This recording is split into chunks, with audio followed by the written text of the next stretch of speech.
Olá, seja muito bem-vindo a mais um episódio do nosso podcast Educação Começa em Casa, um espaço criado para você aprender, falar e debater sobre educação parental. Eu estou aqui mais uma vez com o Fábio Benítez. Tudo bem, Fábio? Olá, Vivi. Oi, público, tudo bem? Hoje a gente vai continuar falando aqui sobre contextos, lições que a gente tem como pai e mãe, compartilhando com vocês. Exatamente. E hoje a gente vai partir de uma série, que super conhecida, que fala muito sobre essa dinâmica também, sobre as urgências, as emergências e também quando a gente não tem todas as respostas, mas precisa ali educar e falar com o adolescente. Vamos falar sobre a série The Pitt.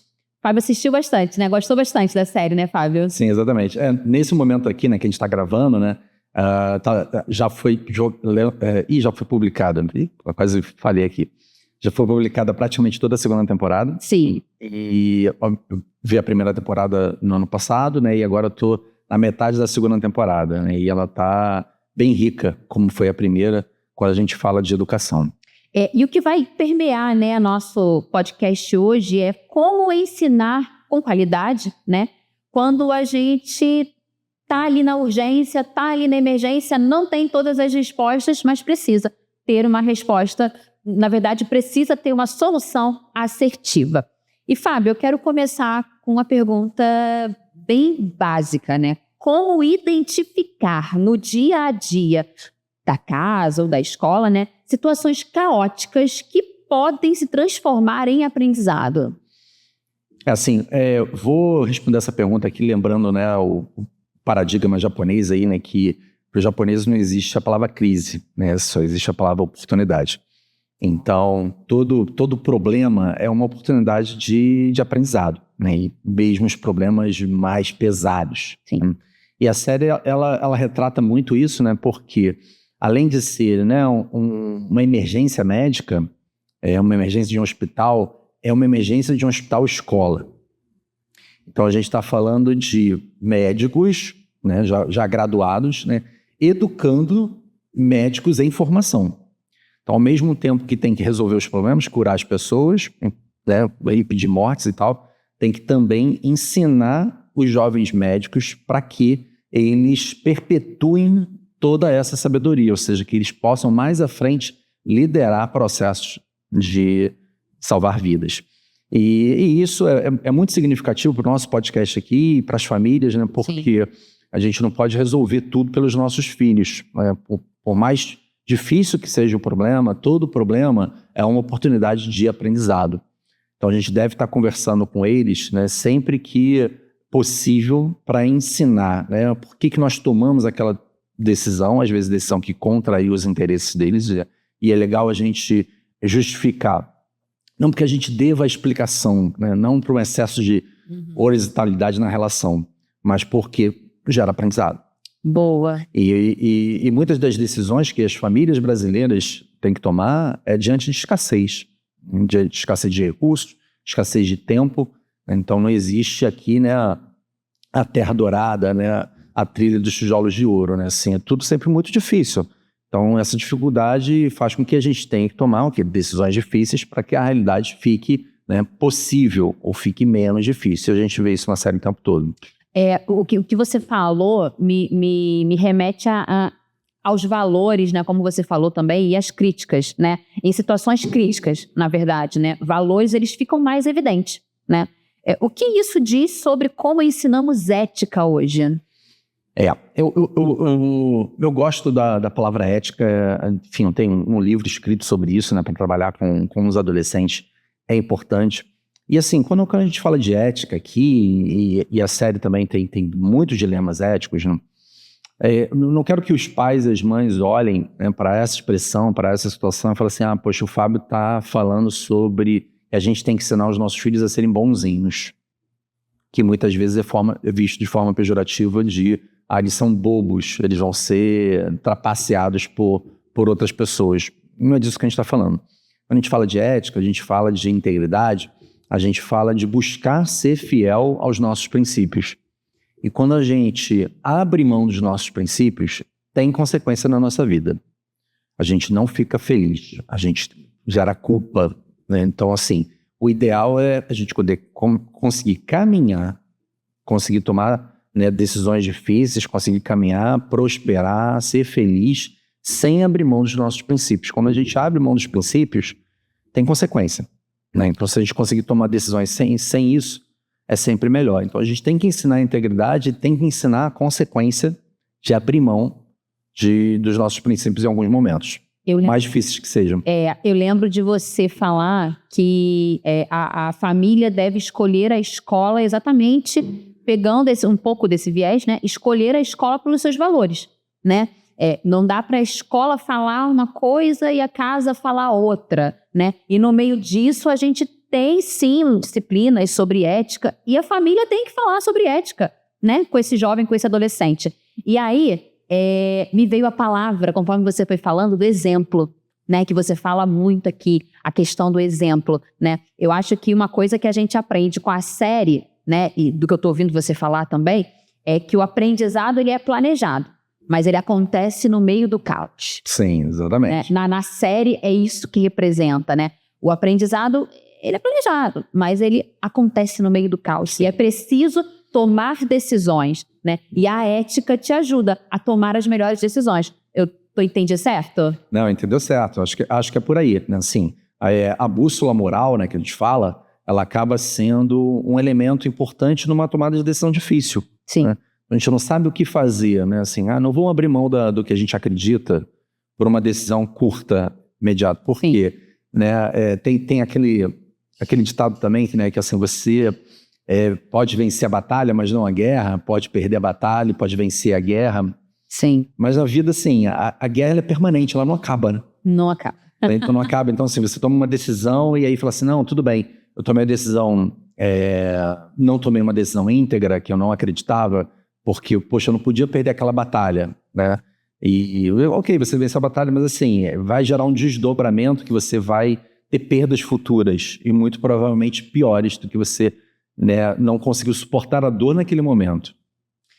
Você falou agora sobre a dor do momento e também sobre essa tomada de decisão, né? Em The Pitt, muitas decisões são tomadas sem a certeza. Sim. Né? Como ensinar crianças e jovens a lidar com as decisões difíceis sem paralisar? Essa é uma das lições que eu acho mais bacanas na série, tá? Que nós temos uma mega dificuldade, né? O sistema de ensino, né, de uma forma geral, a Base Nacional Comum Curricular, as disciplinas, né? A gente não prevê, a gente não faz, né, na educação básica, ensinar o pensamento complexo. Sim. E isso é uma grande falha, né? Assim, eu acho que a gente, ao longo do tempo, vai consertar isso. Já melhoramos muito a educação nos últimos anos, né? Se a gente pegar a educação de 30, 20 anos atrás, hoje a gente tem uma educação que eu considero melhor de uma forma geral, né? Tem ganhos, tem perdas, mas de uma forma de ter mais ganhos. Mas essa é uma vitória que a gente precisa alcançar, né? Que é ensinar as crianças a tomar decisões, a pensar diante das incertezas. Sim. É ensinar para as crianças que, assim, apesar da matemática ser, né, certa, né, o mundo é incerto. As relações são incertas, as decisões são incertas. E a gente toma o tempo todo decisões em cima de incerteza, que é exatamente o pensamento complexo. Porque o nosso cérebro tem dificuldade de aceitar isso, de entender isso, de pensar com incertezas, né? A gente já falou sobre isso aqui, né? De o quanto é mais fácil engessar a opinião que eu tenho sobre uma pessoa. Quando eu engesso, né, e aí eu classifico ela como boa caráter ou mau caráter, é fácil me relacionar com ela agora. Mau caráter eu vou evitar, enfim, né? Bom caráter eu vou confiar em qualquer situação, o que é um erro, né? Então, assim, as pessoas cometem decisões certas ou erradas e a gente tem que ensinar as crianças a pensar na incerteza. E a série é incrível nesse sentido, que são os médicos o tempo todo tomando decisão em cima de variáveis que mudam de uma hora para outra, né? Sim. Mas, poxa, você tomou uma decisão que gerou esse problema no paciente, mas era a decisão científica correta naquele momento. No momento seguinte mudou, né? O que a gente pode fazer? Tomar uma outra decisão, tentar corrigir. E a vida é assim. Sim, sim. Não pode ter preguiça de pensar. Exatamente. Eu ia falar isso. Porque quando a gente sai da faculdade, o graduado, né, o aluno de licenciatura, seja a disciplina que for, quando a gente sai da faculdade, a gente sai cheio de gás para mudar a educação. A gente acha que a gente vai mudar a educação, essa é a verdade, né? A gente sai da faculdade achando que vai fazer, e faz de fato diferença na vida de uma pessoa. Só que o sistema, ele está ali há muito mais tempo que você, há muito mais tempo que eu. Fábio é professor há muito mais tempo do que eu, né? Então o sistema já está ali, você já conhece o sistema de ponta a ponta. Sim. Eu estou entrando nesse sistema, né? E às vezes decisões que tomamos totalmente na incerteza, seja na aplicação de uma prova, seja na tratativa de uma nota. Eu lembro de você falar da cultura do boletim, né? A tratativa é na incerteza. Por quê? Você só tem ali o resultado de um bimestre, de 2 bimestres, é bimestral, né? E eu lembro de você falar que a cultura do boletim, ela é isso. É você olhar quando já não dá mais para fazer nada naquele cenário, naquele bimestre. Mas sempre dá para tomar, né, outras decisões, recalcular a rota. O que eu estou entendendo é sobre recalcular a rota quando necessário e reconhecer essa recalculação de rota. Sim. Né? Porque senão a gente vai... Quando a gente programa nossa cabeça para esperar isso, a gente programa nossa cabeça e diz assim, poxa, essa decisão que eu podia tomar naquele momento, em algum outro momento eu vou precisar recalcular a rota. E isso acontece, e isso é normal. Né? Então, a gente, de fato, não pode ensinar, né, as crianças a tomar uma decisão e acabou, pra casa, vai assistir Netflix. Então é isso. Né? Então, assim, tem que revisitar as questões, tomar outras decisões, né, nos relacionamentos, né? Dar uma segunda oportunidade, uma segunda visão, entender que cada momento as pessoas tomam decisões erradas ou certas, enfim, as decisões mudam, né? E isso não define, não define o caráter da pessoa. A recomendação, a dica já para a pessoa, assistam a série. Assistam a série, é muito boa. Fábio, quando a gente usa, né, uma série como The Pitt, né, que é uma série médica, né, para falar de educação, o que ela consegue provocar que a abordagem tradicional não consegue? Ótimo. Então, assim, o público aqui fiel, né, sabe que eu falo bastante sobre a questão de diversificar as interações pedagógicas. Né? Então, assim, antigamente, todo conhecimento estava no professor e no livro.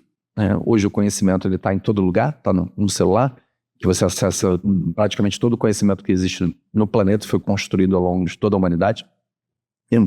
E hoje existem muitos contextos que são apresentados ou que a gente consegue acessar que são educativos. Bom, vale lembrar aqui também que assim, a gente fala de alguns contextos, como a série que a gente está falando de hoje, que tem que ser colocado em escala. Né? Você não vai assistir uma série médica, as pessoas estão sangrando o tempo todo com uma criança de 4 anos.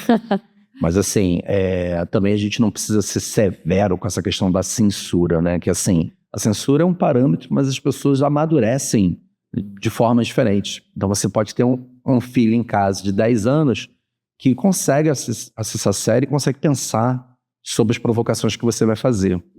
Você pode também ter um adolescente de 18 anos que não está preparado, né? Então, que não é indicado isso, né? Então, quando a gente fala de assistir a série junto e debater, tentar, né, provocar, né, reflexões que o seu filho ou sua filha suporta, tá? E isso é uma decisão que cada pai e cada mãe tem que tomar, né? Mas qual é a vantagem da série, respondendo a sua pergunta, né? É que essa série até um pouco mais, né? Ela é muito real, né? E aí quando ele vai para a escola, cara, tem um livro falando de uma situação hipotética. Sim. Então, a gente aprendeu física, né? Com assim, não, aqui tem uma bolinha que anda com uma velocidade de 20 metros por segundo. Tem uma bolinha que anda, né? Então, assim, um ponto. O que é um ponto material, né? Então, assim, muito teórico, muito afastado, né? Então a gente tinha que exercitar super a imaginação. Sim. Então hoje a gente tem muito recurso que a gente precisa exercitar menos a imaginação e mais o pensamento crítico, né? Então assim, a série te joga, né, um monte de situação. É algo que está acontecendo em algum lugar do planeta naquele momento. E a gente pode aprender de forma simulada, né? Ao invés de ir, né, num pronto-socorro, a gente pode olhar ali, protegido do nosso sofá, comendo pipoca, e, ao mesmo tempo, acionar o cérebro para aprender com aquilo. Então, acho que nesse sentido é muito enriquecedor. As séries proporcionam isso, né? Algumas mais do que outras. Essa é uma excelente porque é super problemática, né? São contextos reais de difíceis de decisões, e os personagens também têm os seus dilemas pessoais. Sim. Então é uma transversalidade de problemas, que é o problema pessoal do personagem, o background dele para lidar com aquilo, contexto aparecendo um atrás do outro, diferentes, decisões diferentes. Então, assim, é muito legal, muito importante para ensinar pensamento complexo, porque é uma simulação muito, muito próxima da realidade, muito mais próxima do que a sala de aula. Sim. A questão da transdisciplinaridade, né, é algo muito latente hoje na sala de aula, né? É algo que acontece e deve acontecer, de fato, né? Duas coisas que você falou me chamam muita atenção. Você falou sobre a forma, né, como isso é passado pro aluno, né? A questão da transversalidade mesmo, a questão do aprendizado de diversas disciplinas constando numa mesmo cenário, né?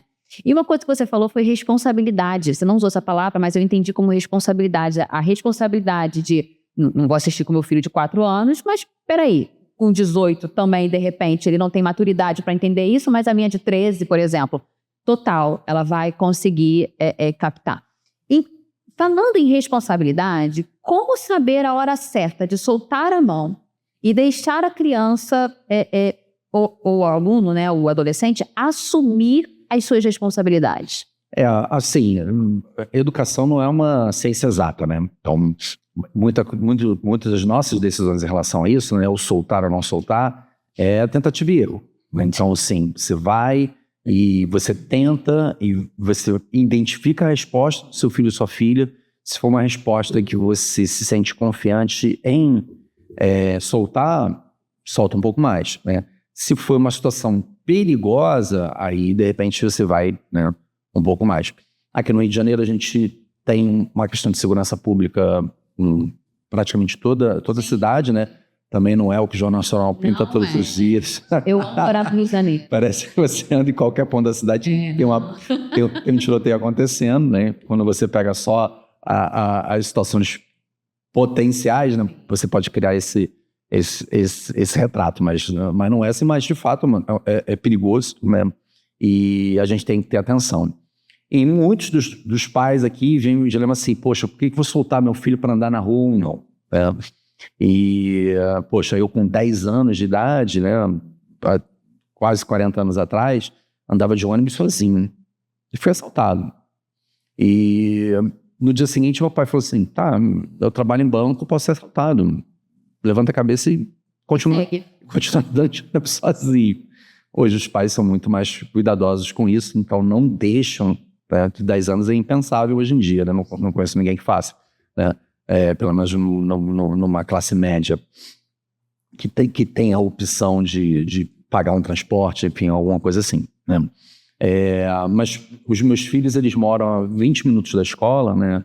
E eu soltei o Gabriel para ir e voltar sozinho quando ele estava no 7º ano, né? Quando ele tinha 12 anos. Tá? E eu não falei para ele, vai lá e volta sozinho. Eu treinei ele para fazer isso, né? Então, assim, não, vamos andar juntos. E aí eu fui 2 ou 3 vezes e fui dando dica. Ó, você anda assim, você anda assado, você não pega no celular, nem fone, blá, blá, blá, blá.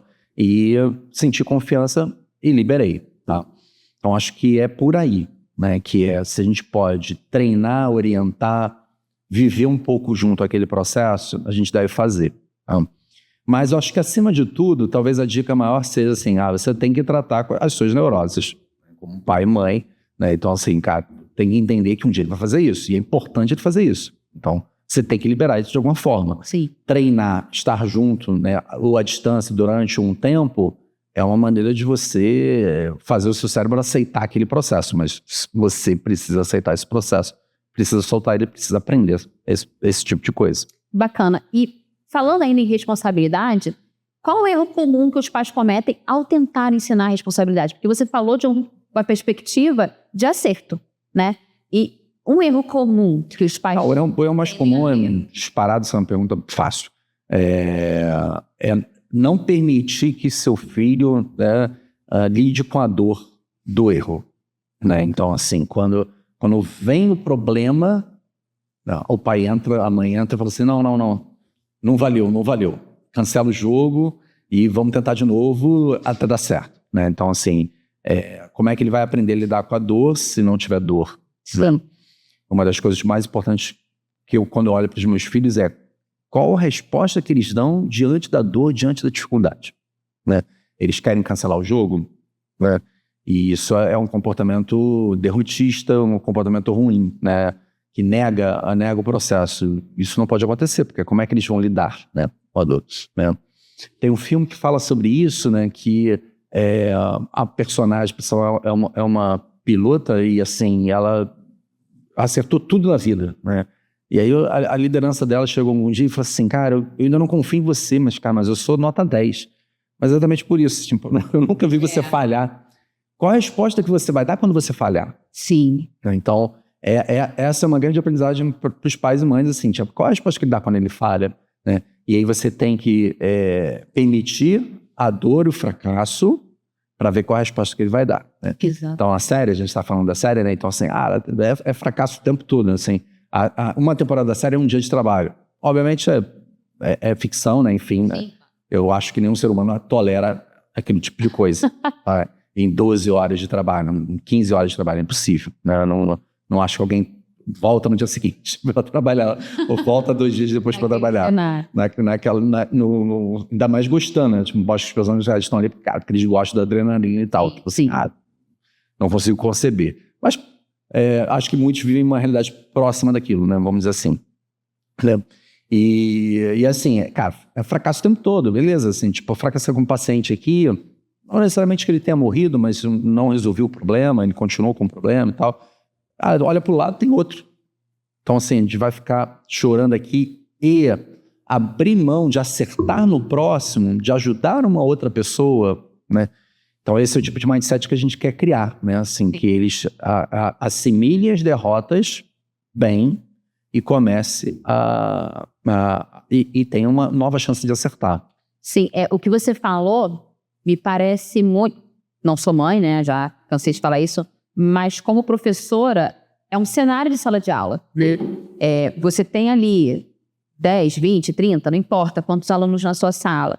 E às vezes você foca tanto num aluno que você acaba esquecendo todo o restante. E aí você foca naquele aluno, traz ele para perto de você, porque você errou uma vez e agora você tem que acertar e você tem que... E não dá, a gente tem que olhar para o outro cenário. E como família, né, o pai que tem, a mãe que tem, né, 2 ou mais filhos, né, não, eu errei com esse aqui, então eu preciso acertar com o outro, então com esse aqui eu vou fazer assim, com o outro, né? Eu lembro da minha mãe, né, a minha irmã sempre foi muito tímida. Já falei aqui também, minha irmã mora em Arraial da Ajuda, tá ótima, tá lá, praia, sol, água de coco, nas férias eu vou pra lá, mas a solução que a minha mãe precisou criar para que a minha irmã fosse menos tímida é diferente da minha. Eu sempre fui comunicativa, sempre foi isso aqui. Mas tinha 2 anos de idade falando como eu falo hoje, né? É isso. Era isso. A minha irmã não, minha irmã é muito diferente. Então a minha mãe precisou olhar, tomar decisões diferentes, sem abandonar, no caso a mais velha que sou eu, né?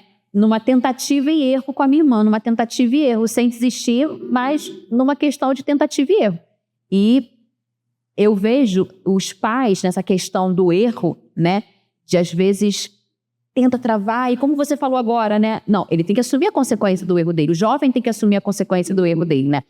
Mas ainda é difícil, né? Para muitos pais e mães permitirem... a gente fala disso aqui, né? De você ter responsabilidade. Ter esse autoconhecimento como pai e mãe, estar atento, né? O quanto você não quer deixar que seu filho e sua filha, né, sofra, né, consequências. Mas assim, a gente fala isso sem juízo aqui, né? Assim, esse processo é um processo humano, difícil, individual, mas tem que ser trabalhado. Sim, verdade. Fábio, a série mostra profissionais que aprendem fazendo, errando, como a gente estava falando agora, né? E ajustando. Por que ainda resistimos tanto ao erro, que era justamente o que a gente estava falando agora, como parte do processo educativo? Assim... A sociedade, de uma forma geral, ela foi se modificando, né? E, de uma forma geral, a nossa qualidade de vida foi melhorando, né? Então, assim, hoje, as classes mais populares têm acesso a recursos que não tinham há 30, 40 anos atrás, né? classe média mais ainda, classe mais abastada, enfim, nunca foi tão rica na história da humanidade, né? E isso foi também, né, levantando, né, a nossa régua de tolerância à dor, né, ou baixando, não sei qual é a metáfora aqui, tá? No sentido de que hoje a gente tolera menos dor, né? Então a gente já foi mais resiliente. Então a gente olha para os nossos filhos, como eu falei assim, os meus pais falam assim, não, vai lá e vai sozinho, porque, enfim, não tem jeito, não tem como te levar. Eu ia sozinho, enfim, fui assaltado, beleza, segue a vida no dia seguinte, né? Não tem uma campanha no Instagram de, pô, salve o Fábio e tal, assim, né? Cara, hoje em dia a gente está menos tolerante à dor, então a gente tolera menos dores de uma forma geral, tá? E a gente quer isso para os nossos filhos também, então a gente quer protegê-los mais para que eles tenham uma vida melhor, mais segura, mais saudável do que a gente teve, né? E isso é bom em alguns aspectos, né? Isso, lógico que é melhor ter mais segurança, né, física, fisiológica e tal, mas assim, por outro lado, né, a gente também desprepara eles para aguentar outras frustrações, né, e isso, né, é um erro, então a gente precisa ter um equilíbrio aqui, né, nesse ponto. Tá? Sim, você falou sobre equilíbrio, ponto, né, e você também mencionou esse receio, né, eu vejo isso muito até com adolescentes, né? Não é só crianças, existem também os adolescentes que os pais ainda tentam blindar ali de alguma forma. E eu acho que é uma coisa tão louca essa proteção, porque eu vejo os mesmos pais que não querem que esses filhos assumam uma responsabilidade e ali vai controlando as consequências, mas é o mesmo pai que libera uma bicicleta elétrica para o filho ir e voltar da escola. E esse garoto entra no meio do trânsito sem cuidado nenhum. Então, peraí, como blindar se eu estou liberando aqui? E parece realmente um discurso diferente. E, mais uma vez, eu lembro da tua fala, né, sobre a gente ter o mesmo discurso, seja na escola, eu até já, ou em casa. Eu cansei já de usar o exemplo até de atravessar a rua, né? Sim.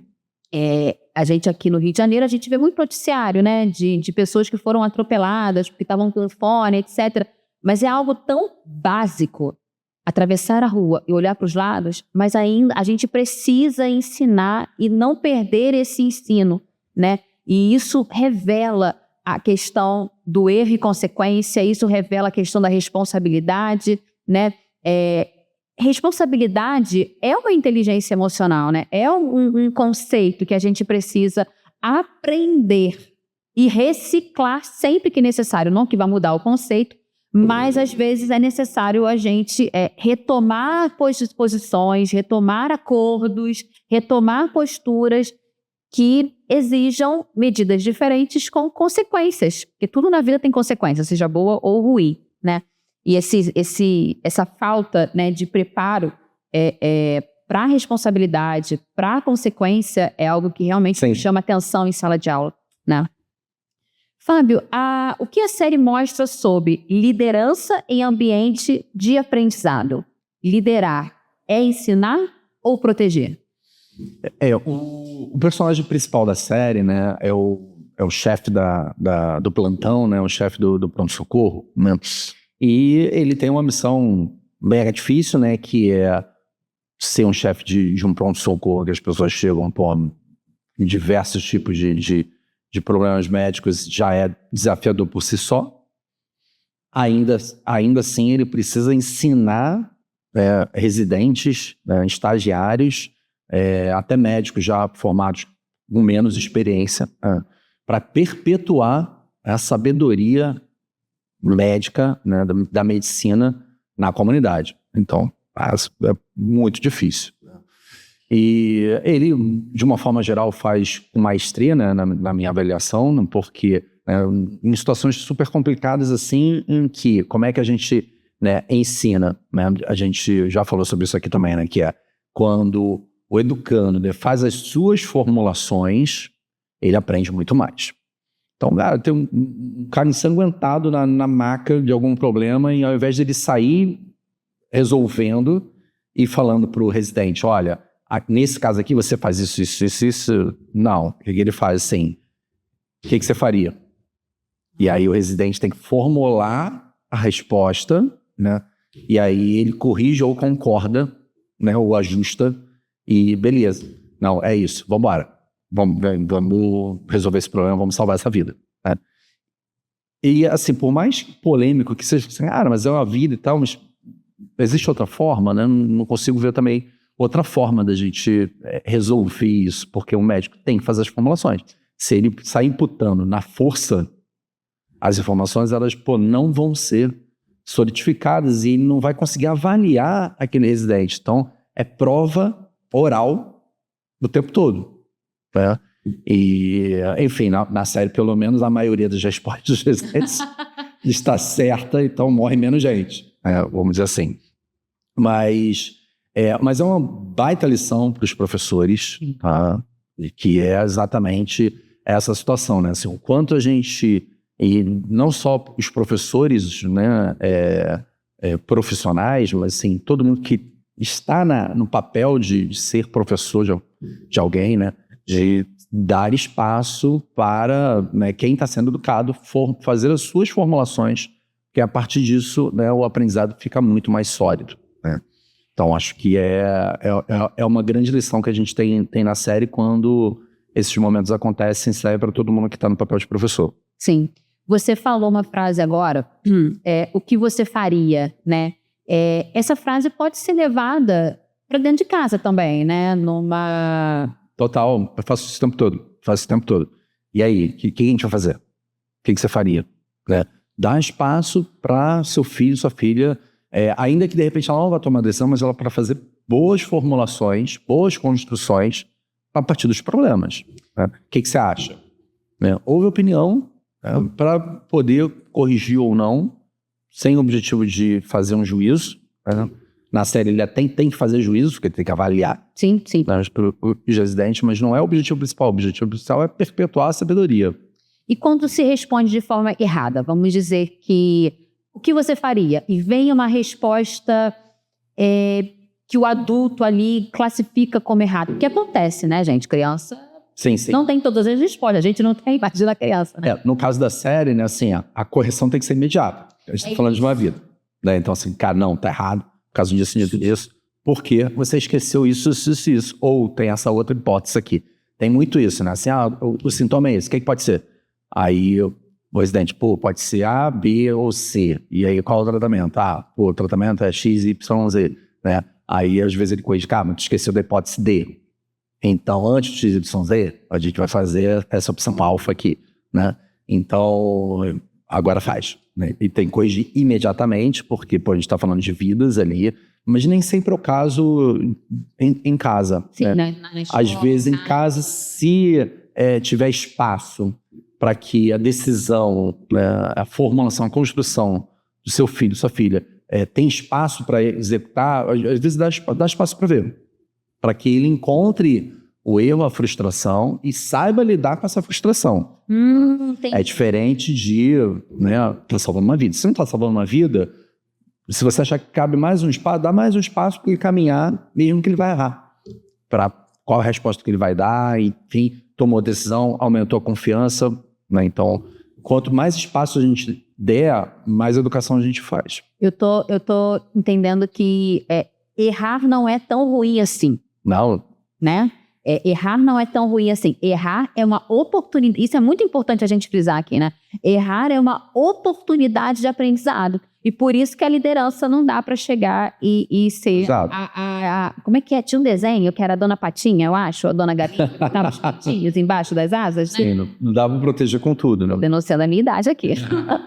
Mas é ensinar, né? É saber voar. Tem uma frase que uma tia minha fala, mas todo mundo fala, né?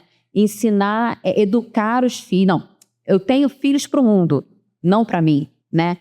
Tenha filhos para o mundo, para poder agregar, para poder incluir, para poder acrescentar, para colaborar, né? E isso é uma oportunidade, o erro, no caso, né? É uma oportunidade de se criar um adulto eficiente, até mesmo produtivo, né? Eu acho que eu estou entendendo certo. Sim. Maravilha. Fábio, existe uma romantização, e aí a gente pode passar aqui um dia inteiro falando sobre isso, né? Da exaustão do papel do educador, não existe? Sim, né? Sim, eu acho que vou entender a sua pergunta a partir de... Eu conheço, né, pais, mães e também professores, professoras, né, que tem lá uma síndrome do heroísmo, né?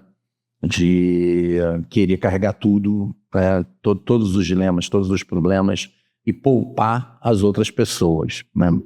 Em relação a isso, né, eu acho que vale lembrar que nós somos seres, né, na essência, autorreferentes, né? Sim. O que significa isso, né? A gente sente os nossos sentimentos, a gente não sente os sentimentos dos outros, né? Então, por trás dessa síndrome do heroísmo tem muita culpa, muita necessidade de ser valorizado, de ser reconhecido, né?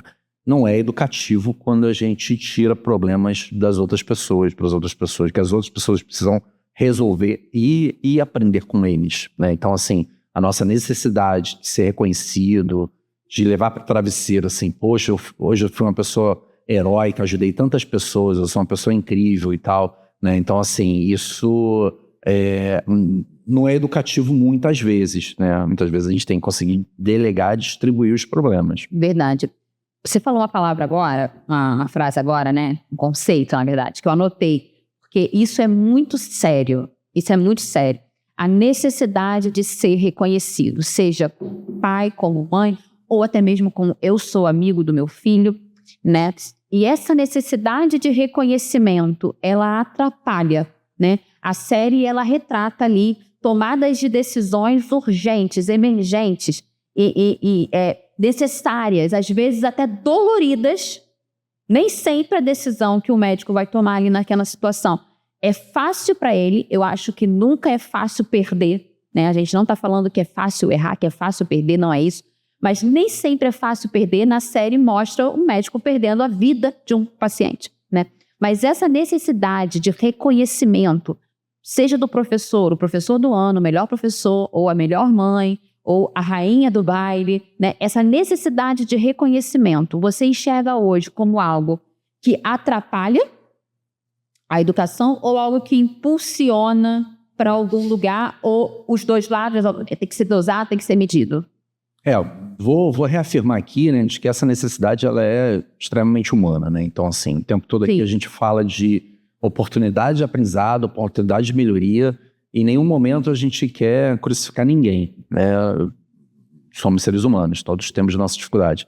Eu mesmo, pessoalmente, tenho uma necessidade de reconhecimento absurda, que eu tenho que tomar atenção com isso para tomar decisões melhores, tá? Perdi. Repete a pergunta. A necessidade do reconhecimento, ela é algo que impulsiona? Sim. Ou ela é algo que a gente deve tratar ali de forma... A necessidade de reconhecimento ela é extremamente humana, né? Agora, a gente, mais uma vez, vai usar essa palavra aqui, que é a palavra que é equilíbrio. Todos nós temos essa necessidade de reconhecimento, né? Então, quando a gente lida com ela de forma equilibrada, vira um incentivo, que a gente precisa todos os dias para acordar, trabalhar e fazer o melhor possível para melhorar a vida as nossas vidas e a vida das outras pessoas, tá? Quando isso se torna algo, né, patológico, né, algo que é exagerado, né, aí eu começo a tomar decisões erradas, isso começa a me atrapalhar, né? Então, em qualquer papel, no papel de liderança, mais ainda, né? Porque o papel de liderança, seja do professor, seja você em casa com seu filho e sua filha, ele é mais desafiador, então seus erros são mais potencializados, causam mais danos, né? Então, de uma forma geral, tem que ser trabalhado com equilíbrio, como um incentivo pessoal e não deixar exageros que vão gerar danos. Bacana. Ambientes, né, cenários de alta pressão, como é o caso, né, da série The Pitt, né, elas ensinam como a trabalhar ali a questão do inesperado. Como que isso funciona dentro de sala de aula, ou melhor, até dentro de casa, após a sala de aula, né? Sim, sim. A complexidade da vida, das relações, ela tem que ser trabalhada o tempo todo desde cedo, né? Então, professores, professoras, pais e mães têm que ter sempre isso em mente, né? De a criança, o adolescente não lidou bem com a volatilidade ou a irregularidade do resultado. Você, às vezes, trabalhou pra caramba e fala assim, beleza, eu trabalho pra caramba, vou ter sucesso. Aí isso não acontece.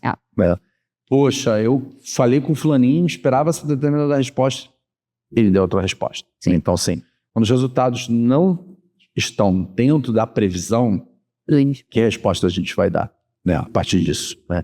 E aí, desde cedo, a gente tem que ensinar que, assim, cara, na vida nem sempre 2 mais 2 são 4. Então, assim, o que acontece? A gente vai para casa chorar? Né? Vai querer mudar a matemática? Né? Então, assim, tem que ir lá, continuar tentando, continuar se esforçando, não hipervalorizar aquela derrota, né? Entender que, cara, é mais um capítulozinho da tua vida, você vai seguir. Então, assim, mas o que eu errei? Às vezes você não errou, mas o resultado não veio. Né? Mas a gente não controla os resultados, a gente controla os processos. Então, assim, ensinar para criança e adolescente que, assim, o processo estava certo, o resultado não veio. Continua o processo. O que você pode melhorar? Posso melhorar alguma coisa? E a vida é assim. O tempo todo ensinar isso, né? Da mesma forma, às vezes não tem esforço, tem resultado. E aí é o quê? Acho que a gente pode dizer que é sorte, aleatoriedade, né? A gente não pode ensinar as crianças a acreditar na sorte. Sim, né? sim. Então, forçar o quê? Os processos. Os processos têm que acontecer para os resultados vir. Então, assim, não me esforcei em ver resultado, não está errado, a gente não tem que estar feliz. E a gente, né, a cultura do boletim, a gente tem uma hipervalorização do resultado e uma minimização do processo, a gente tem que valorizar mais o processo, menos os resultados. Nossa, eu amei essa frase do processo, porque realmente é algo que a gente pode levar para a vida adulta também, né? Sim, na série o papel dos mentores é exatamente isso, né? O diagnóstico está certo, né? As informações estão certas, o diagnóstico foi feito certo, o processo de medicação, de consequência disso está certo, então beleza, isso que é importante, né? Pô, salvou a vida, curou o paciente, excelente. Não, mas pô, o processo estava certo, levanta a cabeça, vamos embora. E o próximo paciente? A mesma coisa, siga o processo, né? E não fazer algo aleatório, anti-ciência, esperando que as coisas vão dar certo de forma aleatória. A gente não controla isso. É verdade, é verdade. Hora da dica. Pegue seu papel e caneta, porque essa hora é muito boa. E eu tenho uma dica para te pedir sobre algo que a gente está falando hoje aqui, né? E é algo muito preciso, né? Que prática simples, Fábio, é uma dica pra gente, né? De uma prática simples que ajuda a fortalecer a comunicação nos momentos em que estamos em pressão, né? Seja com o filho em casa ou até mesmo na escola. Boa. Uma dica prática. Né? Então, acho que pais e mães, né, têm que educar os seus filhos, né, suas filhas, né, para um mundo complexo, para um mundo que não tem certezas. Né? Então, mais uma vez, vou citar aqui, né, uma questão que eu acho que é muito importante da gente ensinar para as crianças, que é a questão da disciplina. Então, o que a gente tem na série que a gente pode servir de aprendizado? Né? Assim, os residentes me parecem, de uma forma geral, pelo menos todos os personagens até agora, assim, muito qualificados. Né? Então, assim, eles estão lá, eles estudaram, eles conhecem a ciência médica, eles conhecem diagnósticos e, assim, a gente está falando, né, de uma multiplicidade de problemas de saúde que fica muito ficcional mesmo, né? Assim, cara, qual ser humano, 22 anos, cara, tem toda a bíblia médica na cabeça, né? Então, assim, vai passar alguma coisa que eles não pensaram, né? Se você parar para pensar também, né? Assim, há alguns anos atrás tinha uma doença nova. Sim. Uma doença nova na história da humanidade que, varreu o planeta. Sim, não tinha relato, não tinha nada. Então, imagina que, assim, as pessoas ali, né, estudaram tudo que já aconteceu e que foi, né, e que a ciência médica estudou e classificou e formalizou em livros, em aprendizado e tal. Cara, os caras têm que estudar aquilo tudo e tá lá para pensar o que vai aparecer agora, né? Então é mega desafiador. Colocando em escala, a gente tem que ensinar aos nossos filhos que mais importante que o resultado é o esforço, né? Então a gente fala disso o tempo todo aqui, né? Ele está se esforçando, né? Em todos os sentidos, né? Então quando a gente fala de esforço, não é só estudar matemática. É estudar matemática, mas eu tenho uma relação aqui que não está legal. Como é que a gente vai resolver? Com esforço, né? Esforço, a intenção, né? E conhecimento, né? Então, esforço, mas, cara, o que eu posso fazer? O que eu posso mudar? O que eu posso melhorar? Né? Não fui bem em matemática. O que eu posso mudar? O que eu posso melhorar? Né? E, então, assim, eu acho que é isso que a gente tem que ensinar, né? Lidar com as frustrações. Eventualmente a gente vai errar, mas, assim, qual é a resposta para tudo isso? Hein? Esforço, busca pelo conhecimento, né? E disciplina. Bacana, Fábio. Eu aprendi bastante, fiz algumas anotações aqui, fiz de fato algumas anotações, porque é muito bacana mesmo. Muito obrigada, Fábio. Queria te agradecer também, porque você está aqui com a gente. Esse programa se passa no YouTube, então ativa o sininho para acompanhar tudo, mas nós também estamos no Spotify e no Deezer, então nos segue por lá também. Fica bem, até a próxima. Tchau, tchau. Um abraço.